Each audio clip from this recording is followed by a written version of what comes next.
ტურიზმის ეროვნული ადმინისტრაცია წელს ქვეყანაში ტურისტების მზარდ ნაკადს ელოდება, როგორც ადმინისტრაციის ხელმძღვანელმა მაია ომიანიძემ თბილისის საერთაშორისო აეროპორტთან პირველი ბრენდირებული აეროპორტის სასტუმრო სიბის თბილისი აეროპორტის გახსნის ცერემონიალზე განაცხადა, ბევრ ტურისტს ძალიან როგორც თბილისში, ისე სრულიად საქართველოში. პარალელურად კი ბიზნესის საგადასახადო შეღავათების შემოღების აუცილებლობაზე საუბრობს. სასტუმროების ფედერაციის დამფუძნებელი ფიქრობს, რომ რეგიონში სეზონზე მომუშავე სასტუმროები ქონების გადასახადისგან უნდა გათავისუფლდნენ ჰოტელიერის თქმით, იმისთვის რომ რეგიონებში სასტუმრო ბიზნესი განვითარდეს, აუცილებელია შესაბამისი ინფრასტრუქტურული მზაობა, რაც ასევე დიდი გამოწვევაა და დღემდე ასე რჩება. რა ინფრასტრუქტურით ხდება ბიზნესი მოახლოებული ზაფხულის სეზონს და რა მოლოდინები აქვთ მათ ამ თემაზე სასაუბროთ სტუდიაში ერეკლე კოკაია ინჯგუფის აღმასრულებელი დირექტორი და გიორგი დოლიძე სასტუმრო გლაროს ოლთაუნის მმართველი გვიერთდებიან და ასევე პირდაპირ ხაზზე რაჭიდან შემოგვიერთება სასტუმრო გარემოს დამფუძნებელი თამარ დავითულიანიც. მოგესალმებით, მადლობა თქვენი დროისთვის და სტუმრობისთვის. მოდი პირველ რიგში ვთქვათ, როგორია დღესდღეობით არსებული მდგომარეობა სასტუმრო ინდუსტრიაში, როგორც რეგიონებში, ისე თბილისში და გიორგი დავიწყოთ მოდი თქვენგან რა ვითარებაა გლაროში დღეისთვის. მოგესალმებით, მადლობა მოწვევისთვის. ჩვენ შემთხვევაში, რო ვთქვათ, 2025 წელი დავიწყეთ დაბალი სეზონის თანახმად ჰქონდა საშუალოდ 50% ოკუპანსი, რაც იყო 5-7% უფრო მაღალი ვიდრე გასული წლის ანალოგიური პერიოდი, რაც შეეხება 2025 წლის უკვე აპრილში ჰქონდა ძალიან მაღალი, ესე ვთქვათ, რადიკალური ზრდა, რამაც შეადგინა 92%-იანი დატვირთულობა და შარშანდენ ანალოგიურ პერიოდთან შედარებით ეს იყო დაახლოებით 6-7% უფრო მაღალი ნიშნული და ძალიან იყო ეს აღსანიშნავი ზოგადად ამ სექტორისთვის და თბილისში ყველა იმ ობიექტისთვის, რომელსაც აპრილში ჰქონდა, ვთქვათ, ანალოგიური ან ანალოგიურთან მიახლოებული მაჩვენებლები. რაც შეეხება მაისის პერიოდს, მაისში ვფიქრობთ, ჩვენი დატვირთულობა შეადგენს საშუალოდ 85-86%. ძალიან დიდი იმედი გვაქვს და მუშაობთ იმაზე, რომ გავაგრძელოთ აღნიშნული ციფრი და შევინარჩუნოთ სეზონის ბოლომდე, რა მოლოდინსაც ის პროგნოზი გვიქმნის, თქვა და წინასწარ მიღებული მოთხოვნები იმ რეზერვაციებზე, რომლებიც დღესდღეობით გვაქვს და იმედია, რომ ბევრი მათგანი არ გაუქმდება და ამას შევინარჩუნებთ, ასევე ამას ემატება ინდივიდუალური რეზერვაციები, ჯგუფური და სხვადასხვა FIT მიმართულება, როგორც ტურისტული, ასევე კორპორატიული კომპანიები. 92% არის საკმაოდ მაღალი, ალბათ არც ისე მაღალ სეზონზე. რა ინფორმაცია გაქვთ თბილისში არსებულ სხვა სასტუმროებზეც, რამდენად მასიური იყო ასეთი მაღალი დატვირთულობა თუ თქვენი სასტუმრო გამოირჩეოდა რაღაცა კონკრეტული შეთავაზებებით ან სხვადასხვა აქტივობებით? აუცილებლად უნდა ის აღვნიშნოთ ის ფაქტი, რომ 92%-იანი ოკუპანსი აპრილისთვის ჩვენთვის ყოველ შემთხვევაში ეს იყო ისტორიული მაქსიმუმი ჩვენი სტატისტიკისთვის.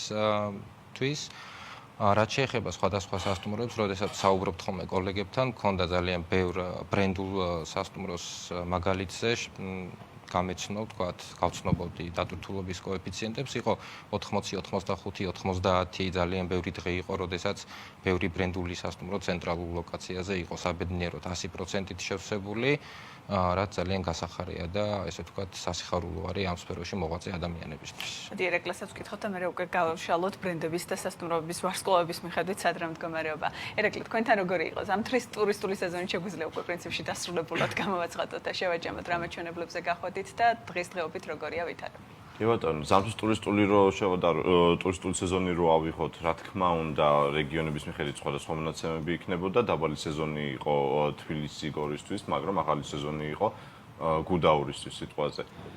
გუდაურში ისტორიულად კარგი პერიოდი იყო, არ ვიცი, ბევრი საუბრობდით სხვადასხვა სასტუმროები, რა თქმა უნდა, ყველაზე მეტად ხელს უწყობს ხოლმე ზამთრის კურორტებზე, აი ეს შეჯიბრები საერთაშორისო და ეს ჩვენთვის რეკლამაც არის ერთი მხრივ და მეორე მხრივ ძალიან ბევრ უცხოელ სპორტსმენს იზიდავს ხოლმე და შესაბამისად ერთ-ერთი მიზეზი, რატომაც ასე კარგად წავიდა ზამთრის კურორტები საქართველოში, თუმცა აქაც აღსანიშნავია, ეს არის საუბარი ორ ზამთრის კურორტზე, ეს არის გუდაური, ბაკურიანი, რომელიც ისედაც კარგად არის გაპიარებული და ამას ემატება უბრალოდ საერთაშორისო დონეზე ცნობადობის ამაღლება.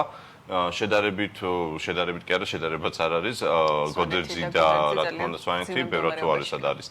ანუ აქაც რო აიღოთ, ხო, ერთი ნაწილი ძალიან კარგად არის ხოლმე, მეორე ნაწილი მაინც უდათ არის. ამიტომ იგივე ხდება ხოლმე სხვადასხვა ადგილებში.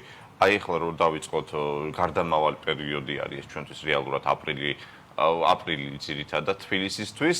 ზოგისთვის მაგალითად ძალიან კარგად იყო, ზოგისთვის არც ისე კარგად და აქაც აქვს მნიშვნელობა სად მდებარეობს სასტუმრო, აქვს მნიშვნელობა როგორი ტიპის სასტუმრო არის, იმიტომ რომ საქართველოში სამწუხაროდ ისე მოხდა რომ ბევრი 5 ვარსკვლავიანი სასტუმროს ფასი არის დაახლოებით 4 ვარსკვლავიანი სასტუმროს ფასი და 4 ვარსკვლავიანი სასტუმროს რა თქმა უნდა კონკურენციის გასაწევად მოუწია რომ 3 ვარსკვლავიანი ან 2 ვარსკვლავიანი ფასად გაიყიდა ხოლმე ნომრები. ანუ აქაც არის ცვლილება და სტუმარი როცა ჩამოდის უცხოელი, მას აქვს ყოველ შემთხვევაში იმდენი ფუფუნება და ვარქვათ ეს თუ შესაძლებლობა მატერიალური, რომ აი ამ ფასად დაიცვანოს 5 ვარსკვლავიანში და არჩევანი რო გექნება ერთი და იგივე ფასად 4 და 5-იანი, რა თქმა უნდა 5-იანი. ერეკლე, რატო ვერ შეძლო სასტუმრო ინდუსტრიამ ფასების აწევა იმ ნიშნულზე, რაც იყო 2019-ში? თუ საუბრობთ, რომ რაოდენობა მზარდია 85-დან 92%-მდეა დატვირთვა, ფასების ნაწილში რა არის ძირითადი პრობლემა, რის გამოც ვერ მივიდით აქაც ცოტა ფრთხილად უნდა გავანალიზოთ, რას ნიშნავს ფასების აწევა. საქართველო არ არის ზოგადად იაფიანი ქვეყანა და 2019 წელთან შედარებით ძალიან გაძვირებული ის კი არა, ძალიან ბევრი უცხოელი განვითარებული ქვეყნებიდან რომ ჩამოდიან ხოლმე საქართველოში,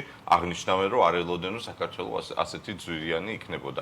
თუმცა სასტუმრო ინდუსტრია გამუდმებით ამბობს, რომ ის ფასი რაც ჰქონდათ 2019-ში, იმ ფასს ვერ დაუბრუნდნენ დღემდე და იმიტომ რომ არ არიან კონკურენცია საკმაოდ გაზრდილია და ვერ ახერხებენ. ეს რამე კონკრეტულ სასტუმროებს ეხება უფრო რაღაც ბიუჯეტურს, უფრო სხვადასხვა ტიპისას თუ აი როგორი კლასიფიკაცია ვინც ვერ ახერხებს. აქაც არის ორი ნაწილი რა იგულისხმება ზოგი მართლა ფასის შედარებით დაბალი იმიტომ კონკურენცია იმ სექტორში არის მომატებული და იმ ადგილას არის მომატებული მეორე მხრივ პრობლემა ის არის რომ შეიძლება იგივე ფასი იყოს სადაც 2019 წელს იყო მაგრამ პრობლემა არის რომ სად 2019 წელს რო გექნებოდა $100 სიტყვაზე შემოსავალი და სად დღეს რო გაქვს იმიტომ რომ გაორმაგებული არის ყველა ხარჯები ზუსტად მაგაზე მაქვს ხოლმე აქცენტი ერთი არის რომ სტატისტიკური მონაცემები გაქვს და კარგად გამოიყურება მაგრამ მეორე არის რომ ხალხს არ ესმის ეს რეალურად რას ნიშნავს თქვა 1 მილიონი შემოსავალი 2019 წელს ძალიან კარგი იყო დღეს შეიძლება იგივე არ ვიცი დაწესებულების 1 მილიონი შემოსავალი არ იყოს საკმარისი ფუნქციონირებისთვის ამიტომ ამას უნდა მიაქციოს ყურადღება როდესაც ბიზნესზე საუბრობ რამდენად მომგებიანი არის ინდუსტრია კი შემოსავალი არის მაგრამ არის თუ არა ეს საკმარისი შემოსავალი იმისთვის რომ ყველა ხარჯები დაფარო ეგ უკვე ცალკე საკითხია და ზუსტად აი ამ ეს ნაწილი არ ჩანს ხოლმე სტატისტიკაში. ვინც დღეს საქართველოში შემოდის ის რა ტიპის სასტუმროში რჩება 4 ვარსკვლავიანში, 5 ვარსკვლავიანში, თქვენ თქვენაც თქვით რომ 5 ვარსკვლავიანის ფასი არის 4-ის და 4-იანეს მე უწევთ რომ 3 ვარსკვლავიანის ფასით იოპერირონ და აი ამ ნაწილში როგორი გადანაწილება. აქაც ძალიან არ განაზოგადოთ არის 5 ვარსკვლავიანი რომელიც ძალიან ძვირიანები არის შესაბამისად არის ეს კატეგორია ხალხისაც თუმცა ძირითადი მოთხოვნა არის 4-დან 5 ვარსკვლავიან სასტუმროებზე. ეს არის ჯგუფების მოთხოვნა და მე რა თქმა უნდა ინდივიდუალურები რომელიც ძალიან ბიუჯეტურები არიან შეიძლება არც ირჩევენ სასტუმროს და ურჩევნიათ მაგალითად აპარტამენტის ქირაობა და ან სადმე სხვა ადგილას განთავსება. მაგრამ ყოველი შემთხვევისთვის ცოტა შეცვლილი და ერთმანეთში არეული არის ეს სეგმენტები დღესდღეობით. დღეს ვინ შემოდის თქვენ სასტუმროებში ისინი რომელი ქვეყნებიდან არიან ძირითადად და რამდენად ინტერესდებიან ბრენდულ სასტუმროებში დარჩენის თუ უფრო აპარტამენტებს ანიჭებენ უპირატესობას აი რა ხდება ბაზარზე თქვენი ინფორმაცია. სხვადასხვა ბაზარს აქვს სხვადასხვა მახასიათებელი და ხასიათი ასე ვთქვათ ზოგს ურჩევნია მაგალითად ინდურ ბაზარს უფრო მეტად ურჩევნია ბრენდული სასტუმროები ხოლმე ჩინურ ბაზარს ურჩევნია რომ ხუთიანი იყოს ოღონდ არ აქვს მნიშვნელობა სადაური არის ანუ ყველა სხვადასხვა მახასიათებლები აქვს ამ ეტაპისთვის ჩვენი ჯგუფის სასტუმროებში ზაფხულისთვის ყველაზე დიდი ზრდადი ბაზარი ჩინეთი იქნება რა თქმა უნდა და ტრადიციულად რჩება არაბული ქვეყნებიდან და ისრაელიდან უმრავლესობა თუმცა კვლავ ჩვენთან არც ერთ კონკრეტულ ბაზარს არ აქვს 50%-ზე მეტი აქვს 30 და შეიძლება ევროპის ბაზარი როგორი იყო? ევროპის ბაზრიდან ძირითადად ლიდერობს ისე ტრადიციულად პოლონეთი და მერე მოდის გერმანია, თუმცა ის რაოდენობა გერმანია არ არის, რაც 2019 წელს იყო მაგალითად. ეხლა რადგან პირდაპირ ფრენები არის იგივე თუ იმასთან შედარებით იყო, იმასთან დიდი ალბათობით იქნება იგივე. კი, გასული წელი უფრო კლება იყო, მე თუ მკითხავ და შესაბამისად წელს უფრო მატება იქნება, იმიტომ რომ ვადარებთ სულ წელს უკეთესთან. და რაც შეეხება პირდაპირ ფრენები, რაც დაინიშნა თქვა ბრიტანეთთან, ხო? ჯერჯერობით ამასაც პერიოდი ჭირდება, რომ წამოვიდეს, ანუ წელს რაღაც ძალიან დიდ რაოდენობა ტურისტებს ბრიტანეთიდან არ ველოდებით, იმიტომ რომ ერთი არის რომ ფრენა არის, რაც ძალიან კარგი არის, რა თქმა უნდა. მეორეა მე როგორ გამიტარდება და დატვირთულობა. კი ბატონო, მაგრამ მაგასაც მნიშვნელობა აქვს, ვინ ტვირთავს მაგას, შეიძლება ის იყოს იმიგრანტები, შეიძლება ის უბრალოდ ხალხი მოქალაქეობა, ორმოგი მოქალაქეობის კონდა ასე შემდეგ. დამსვენებას ჯერჯერობით ვერ ხედავთ ესე აქტიურად. ისეთი რაოდენობით არა, მაგათად გერმანიას და პოლონეთს ვერ შევადარებ. გიორგი, თბილისის შემთხვევაში ვინ არიან, ვინც ჩამოდის და არჩება ქვეყანაში და აი ამ ბაზარზე თბილისის სასტუმროების ნაწილში მიწოდება როგორია და კონკურენცია რამდენად არის გაზრდილი, რაზეც ვსაუბრობდით, რომ ნაწილ შემთხვევაში ვერ მოხდა ფასების ზრდა, ნაწილ შემთხვევაში მოხდა, მაგრამ არ არის ის მოგება, რაც 2019-ში იყო, აქ რა ხდება დედაქალაქში. დედაქალაქის მაგალითზე ტრადიციულად ჯერჯერობით ნარჩუნდება ის სეგმენტები ძირითად დატვირთულობაში, როგორიც არის ისრაელი, გალფის ქვეყნები, ძალიან საგრძნობლად არის მომატებული ჩინეთის მიმართულება, ასევე ინდოეთის, რომელიც ნაწილდება სხვადასხვა ძირითადად 3, 4 და 5 ვარსკვლავიან სეგმენტებში. აქ არის აღსანიშნავი ის ფაქტი, რომ როდესაც ინდოელი ჩამოდის, თქვათ, ვერ ვიტყვით, რომ მაინც და მაინც არიან მხოლოდ დაბალმხარჯველუნარიანები, იმიტომ რომ თუ მოდის Booking.com-ით არის მზად რომ სასტუმროში გადაიხადოს $150, თუ მოდის ტურისტული ჯგუფური ვიზიტებით, მაშინ ითხოვს $50-60, რაც უკვე მაღალი კატეგორიის სასტუმროებისთვის თავისთავად არის მიუღებელი. კონკურენციას რო შევეხოთ, კონკურენციის ასე ვთქვათ, ყოველ წელს იზრდება, როგორც საშუალო, ასევე მაღალი კატეგორიის სასტუმროების სეგმენტებში. ჩვენ ნახეთ, რამდენი ვთქვათ, აკორის ბრენდი და ვინამის ბრენდის სასტუმროები არის გახსნილი, როგორც საშუალო, ასევე მაღალი კატეგორიების თუნდაც თბილისში და აი საშუალო კატეგორიის ბრენდული სასტუმრო უკვე პირდაპირ კონკურენტი ხდება იმ სასტუმროსი, რომელსაც მანამდე ეკავა მათი ნიშა და მათი ადგილი. ამას პირდაპირ ურტყავს ასევე გაზრდილი Airbnb-ის დატვირთულობა, გაზრდილი აპარტამენტების მოცულობა. აპარტამენტებს მოგეხსენებათ არ აქვს თავისთავად იმდენი ხარჯი, რაც აქვს სასტუმროს, არ აქვს იმდენი თანამშრომელი შესანახი, შესაბამისად ფასების ლავირება, ფასების კლებაში არის უფრო თავისუფალი, მაშინ როდესაც სასტუმროს ხარჯთან მიმართებაში რაღაც გონივრულ ქვედაზღვარზე ქვემოთ ჩამოსვლა ფაქტიურად აღარ შეუძლია, იმიტომ რომ გადასახადი არის თანამშრომლების ხელფასები, გადასახადი არის კომუნალური ხარჯები და ამიტომ ყოველთვის უნდა იყოს და ჰქონდეს თითოეულ კატეგორიის ობიექტს ის ქვედა ლოგიკური ზღვარი, რის ქვემოთაც ჩამოსვლას, ესე ვთქვათ, აღარ უღირს და ურჩევნია, რომ დაბალი დატვირთულობა ჰქონდეს, მაგრამ რაღაც კონკრეტული ფასის ქვევით არ ჩამოვიდეს, რომ არ გააფუჭოს ბაზარი. აქვე აღსანიშნავია ის ფაქტი, რომ ძალიან არის გაზრდილი და მომატებული ტურისტული კომპანიების რაოდენობა. ჩვენ თუ ვთქვათ 2018-19 წლებში ჰქონდა საშუალოდ 500-600 კომპანია, დღეს შეგვიძლია ვნახოთ, რომ არის 900 პლუსი კომპანია გვყავს საქართველოში, რომლებიც ერთბაშად თავისთავად ცდილობენ, რომ შექმნან ის მოცულობა ქვეყნისთვის და ჩამოიყვანონ ის ტურისტული ნაკადები, როგორც ახალი, ასევე ძველი ბაზრებიდან, რაც ასევე ქმნის კონკურენციას და უკვე უცხოელ პარტნიორებს აძლევს იმის საშუალებას, რომ ივაჭრონ თითო $2, $2 რაღაც თუნდაც მოითხოვნა სხვადასხვა 5 ვარსკვლავიანი ობიექტებიდან 80 და $90, რაც საბოლოო ჯამში ბაზრისთვის არის ძალიან უარყოფითი შედეგების მომტანი და ვფიქრობ, რომ სამომავლოდ თუ ყველამ ერთ ხმად არ ვიზრუნეთ იმაზე, რომ რამენაირად ობიექტის კატეგორიების მიხედვით აიწიოს და გქონდეს ის ღირსეული ფასები, რაც საჭიროა, რომ რითიც საჭიროა, რომ გავყიდოთ ჩვენი ობიექტები, ეს იქნება დამღუპელი თვითონ როგორც ტურისტული კომპანიისთვის, ასევე სასტუმრო ბიზნესისთვის. რა უნდა გაკეთდეს და ვინ უნდა იზრუნოს ამაზე, რას გულისხმობთ ამ ნაწილში? მე გულისხმობ უშუალოდ იმ ბიზნესის მხრიდან ხელშეწყობას, რომ ტურისტულ კომპანიამ ხელი შეუწყოს სასტუმრო ბიზნესს, სასტუმრო ბიზნესმა ხელი შეუწყოს ტურისტულ კომპანიას და საბოლოო ჯამში ქვეყანა წარმოადგინონ უცხოელი პარტნიორებისთვის, როგორც მაღალმხარჯველუნარიანი მიმართულება და ის ბრენდინგი მოხდეს ისეთი, რომ საქართველოს რეალურად არ იყოს აღქმული არც ერთი ბაზრისთვის, არ აქვს ამას მნიშვნელობა, ის ბაზარი იაფიანია თუ არ არის იაფიანი. არ იყოს ჩვენი ქვეყანა აღქმული, ისე როგორც იაფიანი მიმართულება. დღეს არის ასე აღქმული და მე რაჭაშიც გადავინაცვლოთ თამართან.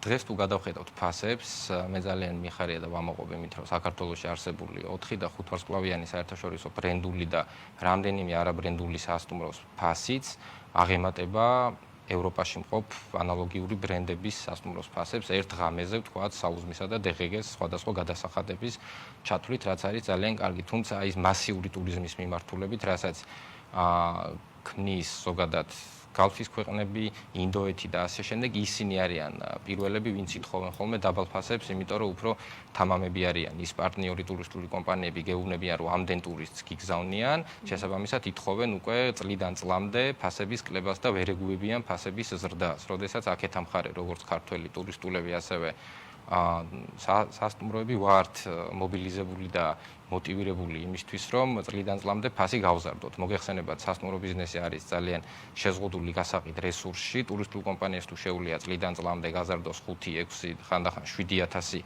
ვიზიტორითაც თავისი პორტფელი, სასტუმრო ვერ გაზრდის 100 ნომერს, ვერ დაამატებს წლიდან წლამდე 20 ნომერს, 50 ნომერს. შესაბამისად, ხარჯი იზრდება და აუცილებლად ესეც უნდა მოხდეს, რომ გაიზარდოს თანამშრომლის ხელფასები და ასე შემდეგ და თუ არ გაიზარდა ფასი, სხვაგვარად ეს ბიზნესი ვერ გახდება მომგებიანი და იტრიალებს მუდმივად ერთ წრეზე, რაც უკვე ბიზნესის მომგებიანობის პრინციპებს დაარღვევს და სწორედ ამიტომ ვფიქრობ და ვთვლი, რომ ეს ხო არის მიზეზი, რის გამოც ძალიან ბევრი სასტუმრო წელს გამოტანილი იყო გასაყიდად თბილისის ბაზრიდანაც.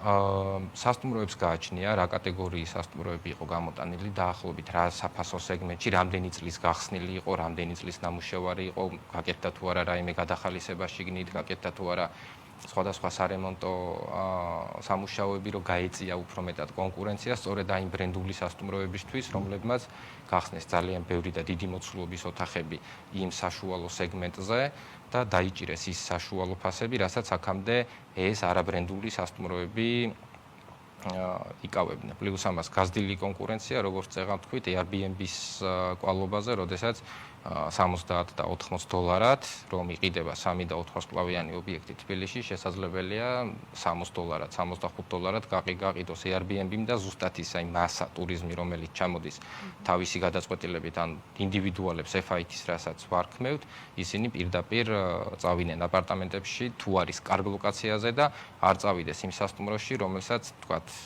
იერსახე ქონდა ხო შესანარჩუნებელი ან რევიუები ბუკინგზე აქ აპარტამენტებზე უფრო მეტად ჩამოვარდნილი. რაჭაში გადავინაცვლოთ ახლა და თამარ დავითულიანთან მექნება შემდეგი კითხვა. თამარ, დღემშვიდობისა, მადლობა რომ იღებთ გადაცემაში მონაწილეობას. რა ხდება რაჭაში? რამდენად გააქვთ ჯავშნები, რომელი ქვეყნებიდან და თქვენი მოლოდინები ზაფხულის ტურისტულ სეზონთან მიმართებით როგორია?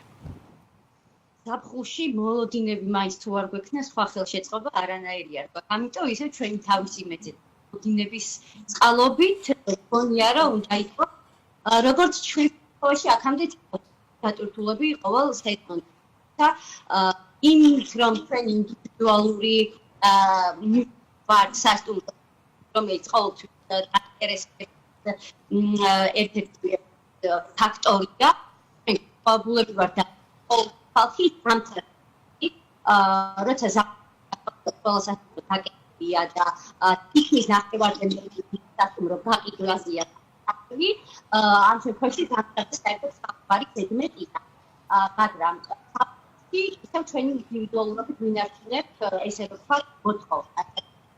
დანარჩენად რეალურად ტურისტებს ვილაპარაკოთ მარტო ჩვენი პოტენციალთან ვერ მოვალთ და ჩვენი მოხდა. რეალურად ტურისტთა ალბათ უფრო ხალხდება როგორც სასტუმრო ნომრების საუთის და კოტეჯების დაგრავის სერვისი.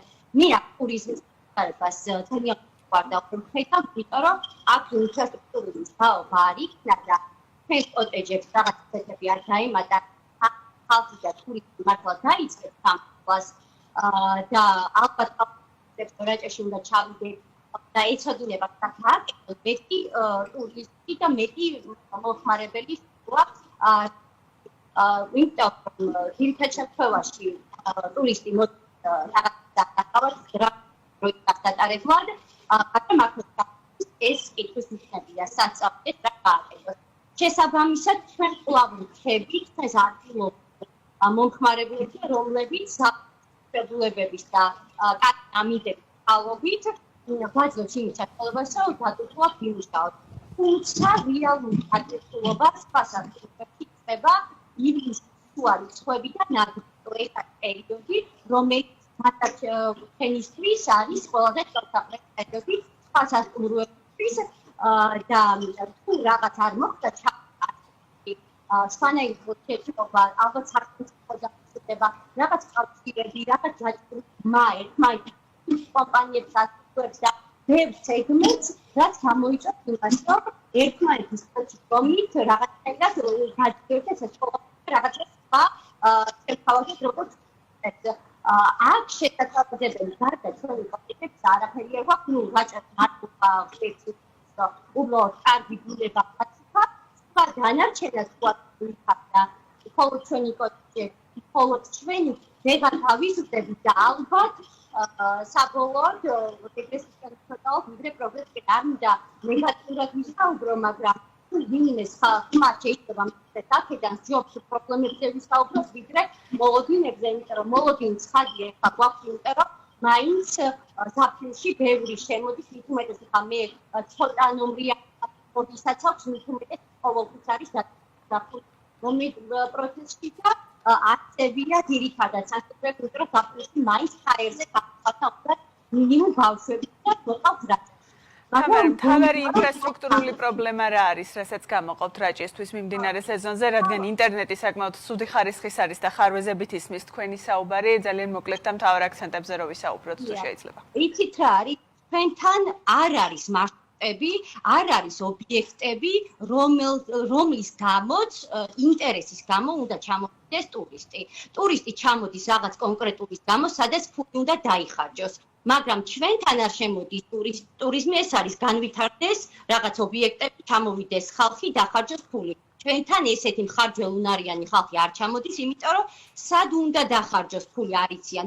ინფრასტრუქტურას გულისხმობ, არა ტბების ობიექტები არ არის. ეს არის დამხმარე საშუალებები, რაც რა თქმა უნდა სჭირდება, მაგრამ მე ვამბობ სანახაობრივი მარშრუტების დაგეგმა, ისეთი ინფრასტრუქტურების აშენება, რომლებიც რაღაცა ბარიდან მაღალმთიან სოფერს დააკავშირებს იმ მარშრუტებზე გაიყვანს ხალხს, რომელიც არის საინტერესო, მიმზიდველი, ეფექტური და არის სანახაობრივი. ტურისტს სანახაობა აინტერესებს გასაყურველია, უნდა რომ იმ ქვეყნიდან, იმ კონკრეტული ლოკაციიდან ის ნიშა წაიღოს, რაც აქვს იმ კონკრეტულ ადგილს თუ იმ კონკრეტულ რეგიონს და ეს თუ არ მოხდა თავარი ვინ ჯავშნის თქვენს სასტუმროში ნომრებს და დატვირთულობა როგორი გაქვთ ამ დროისთვის და მოლოდინების ზაფხულის სეზონთან მიმართებით? ჩვენ რადგან ინდივიდუალური ნიში გვაქვს წარმოდგენილი, ყოველთვის გვაქვს და განსაკუთრებით ზაფხულში და ჯავშნიან ძირითადად ქართველები, იმიტომ ისედაც ვამბობ, რომ რაჭაში ზოგადად მოდის უცხოელის ტურისტი. კი, რა თქმა უნდა, არის რამდენიმე, მაგრამ ეს არის ალბათ უფრო მეტი ხარჯველუნარიანი ტურისტი არ ყავს. ჩვენ ყავს ადგილობრივები, რომელიც ფულს კი არ ხარჯავენ, პირიქით გაზომილად აქვს თანხა და იმ თანხასაც რასაც თავი ფასდაკლებას ითხოვენ. ზაფხულის სეზონზე თამარ, იმედი მაქვს გვექნება საშუალება სხვა დროს უფრო სტუდიაში კონდეს თქვენი დაბატიჟების საშუალება და უფრო გამართული კომუნიკაციის სამწუხაროდ ინტერნეტი დღეს ამის საშუალებას არ გვაძლევდა, ამიტომ სტუდიაში დავუბრუნდები ჩვენ სტუმრებთან ერთად. ერეკლე, მთავარი გამოწვევა იმ რაჭის შემთხვევაში საუბარი იყოს, რომ ინფრასტრუქტურის ნაწილში ბევრი პრობლემა არ არის სანახაობა და ასე შემდეგ. თქვენთვის თქვენი სასტუმროების შემთხვევაში იმ ლოკაციებზე, კურორტებზე, სადაც ხართ წარმოდგენილი, რა არის მთავარი გამოწვევა, რაც მიმდინარე სეზონისთვის არსებობს? გამოწვევა ბევრი არის და სხვა რეგიონს სხვა პრობლემები აქვს. ინფრასტრუქტურა მაგალითად არაერთხელ მიხსენებია, ეს არის გუდაურში ძალიან დიდი პრობლემა. ჩემი აზრით მიუღებელია, როდესაც პრეტენზია გაქვს, რომ ევროპაში ერთ-ერთი წამყვანი და მართლა ძალიან კარგი კურორტია იმ გაგებით, რომ არაჩვეულებრივი სასრიალო ტერიტორიები გვაქვს და მთები, თუმცა არ არის ელემენტარულად საფეხმავლო ქვეითებისთვის ტროტუარები. ანუ ადამიანებს უწევთ თავარ მაგისტრალზე ფეხით სიარული, სადაც უზარმაზარი ტრაილერები და მანქანები და გადამზიდი მანქანები დადიან ხოლმე და ეს არ არის უბრალოდ უსაფრთხო კურორტი, აი ამ თვალსაზრისით. მეორე არის, რომ მთავარი გზის გარდა, რომელიც ყოველთვის ყოველ წელს გასაკეთებელია და ეხლაც გასაკეთებელია, შეგიძლიათ თქვენ დაათვალიერებოთ, არ არის მეორადი გზები, ანუ თვითონ კურორტზე არ არის ერთი ადგილიდან მისასვლელი, მეორე ადგილზე მისასვლელი და გაუგებარია მაშინ, როდესაც ამ ხელა თანხაში გვაქვს ბიუჯეტში ამ სასტუმროებს, რატო არ კეთდება ის ინფრასტრუქტურა, რაც ჩვენივე ბიზნესისთვის არის მნიშვნელოვანი და ჯამში ისევ ეკონომიკაში შეგვატაინებს მეტ ფულს. ამიტომ გააჩნია რომელ ნაწილზე არის. თუ გაქვთ კომუნიკაცია შესაბამის უცხოებთან ან დაპირებას ეს არ არის ტურისტ ადმინისტრაციის პრობლემა, რა თქმა უნდა, ამისთვის ინფრასტრუქტურის სამინისტროც არსებობს და ეგენი უნდა ზრუნავდეს, თუმცა არაერთხელ გითხრეს, რომ გვიშვან გოლობდნენ და ჯერჯერობით არ კეთდება არაფერი. ანუ სხვა მიზეზები არის, ერთი არის, რომ შემოვლითი გზა კეთდება და ამიტომ რესურსები მაგაზე იხარჯება და არც ალიათ ამისთვის ან რაღაცა ისეთი, თუმცა მრავალი წელია გასული და რამდენი წელი არის გუდაური სიტყვაზე საქართველოში არის ლიდერი სამთო კურორტებში, თუმცა მაინც არ არის ის სტანდარტები, რაც საჭირო არის, რომ კონდეს ეგეთ კურორტს. ამიტომ გააჩნია რომელ იმაზე არის საუბარი. ბათუმში კიდეც ალგე პრობლემები იქნება, თუ თუნდაც ნახავთ ზაფხულში უბრალოდ შეუძლებელია მანქანით მიხვიდე, იმიტომ რომ ქალაქი არ არის გათვლილი იმდენ ადგილობრივზე თუნდაც, ვინც მანქანები ჩადიან, როგორც რაც რეალობა გვაქვს. ამიტომ ესეთი პრობლემები ბევრია. რა როლს შეასრულებს და წელს ალბათ სეზონზე ვნახავთ რეალურად ეფექტი ექნება თუ არა ამ ნაწილში. გიორგი, თბილისის შემთხვევაში რა არის თბილისის სასტუმროებისთვის თავარი გამოწვევა? ვახსენე შესავალ სიტყვაში, რომ სასტუმროების ფედერაციის ხელმძღვანელი ამბობდა იგივე ქონების გადასახადის რაღაც სეზონურობისგან გამომდინარე ცვლილებებს და ასე შემდეგ. თქვენ როგორ უყურებთ მოკლედ ამ ნაწილში მდგომარეობას და თბილისში მომუშავე სასტუმროებისთვის რა არის ძირითადი პრობლემა? რაც შეეხება თბილისს, ესე ვთქვათ, ინფრასტრუქტურული პრობლემები ამ ეტაპზე თუ არ ჩავთვლით რაღაც წვრილ ხარვეზებს საბედნიეროდ ესეთი დიდი და მასშტაბური არ გააჩნია. თბილისში რითიც დავიწყეთ, ალბათ ყველაზე მეტი უნდა ვისაუბროთ მაგაზე, რომ რამენაირად ობიექტებმა, განსაკუთრებით იმ ობიექტებმა, რომელიც მასიურ ტურიზმს ქმნიან დღეს საქართველოში, რამენაირად გაუძლონ კონკურენციას. გაზრდილი კონკურენცია ნიშნავს იმას, რომ შესაბამისად არის გაზრდილი ძალიან მოთხოვნა, თუნდაც აი ეს ინფრასტრუქტურული პრობლემების მიუხედავად, რაზეც ერეკლე საუბრობდა, არის იმის ინდიკატორი, როდესაც გუდაურში ჩადის მაინც ამდენი ტურისტი, შეგვიძლია ვთქვათ და ვიფიქროთ, რომ რა მაგარი იქნება, როდესაც ეს ყველაფერი მოწესრიგდება, იმიტომ რომ ამ პრობლემების მიუხედავად, თუ ჩვენ გვყავს მაინც ამდენი ტურისტი და ვიზიტორი, ესე იგი ჩვენი ქვეყანა მართლაც არის საერთაშორისო მასშტაბზე ძალიან საინტერესო. ხო, შესაბამისად, როდესაც არის დატვირთული რეგიონი, 100-ჯერ უფრო მეტად არის დატვირთული,